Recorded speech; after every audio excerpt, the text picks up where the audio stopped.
The objective of practicing Buddhism and cultivating one's mind. What does cultivation really mean? Cultivation is about changing our own behavior. The objective is to attain the highest level of realization, or in other words, to become fully enlightened. There are 3 aspects of cultivation: discipline of one's own actions, regulation of one's own speech, and elevating one's morality.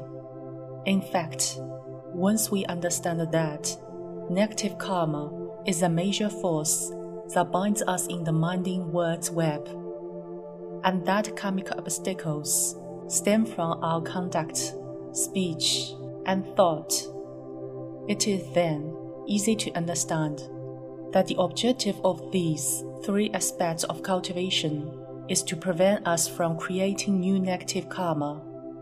Discipline of one's own actions restrains us from creating karma of misconduct, while regulation of speech is to restrain us from creating karma of unwholesome speech.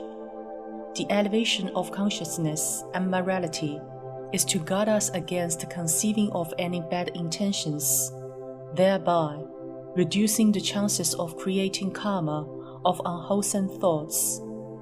Our understanding of this principle serves as a benchmark for us to correct our unwholesome behavior. In doing so, we reduce our karmic obstacles and cease to weave another new web of karmic relationships. However, applying this principle and the extent to which it can be applied in our lives will depend on each individual's level of understanding. For example, your superior may have increased your workload so much so that you are totally occupied, working overtime frequently, while others receiving the very same salary had less work to do. Under such circumstances, you may be unable to enjoy it, refraining from doing anything improper on a surface level. But deep down, are you not truly angry? Why is it so important not to get angry? If you don't show any anger in this situation, will you be called a coward? What is the right way of thinking? This all up to us to discover and comprehend. With each question answered, our spiritual state will go one step higher. Different levels of comprehension will give rise to different levels of spirituality. Failure to comprehend will lead you to, for example, comparing your workload with that of others, leading gradually to the harboring of indignation at the thought of being treated unfairly. This is when you have unwittingly developed negative karma, thinking you are the one who has been victimized. This is how one gradually loses motivation in their spiritual practice.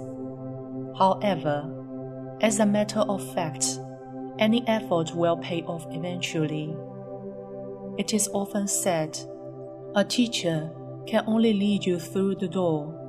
It is up to you if you are to walk through it and succeed in your spiritual practice.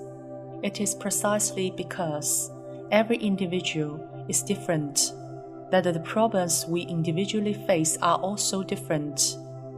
Therefore, it is not possible for the Master to lay out for you all of the answers that require your comprehension. Fortunately, while the approaches may vary, the fundamental guiding principles to abide by remain unchanged.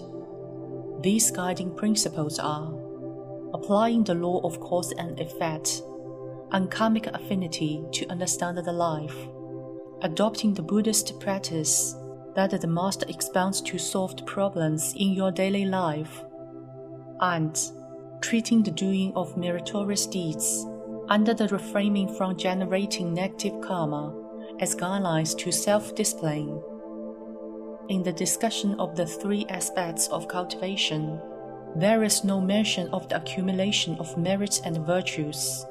But why are the merits and virtues regarded as the consequence of our cultivation? It is because the direct results of the three aspects of cultivation are the performing of benevolent deeds, holding on to benevolent thoughts, and speaking kind words, which are all merits and virtues,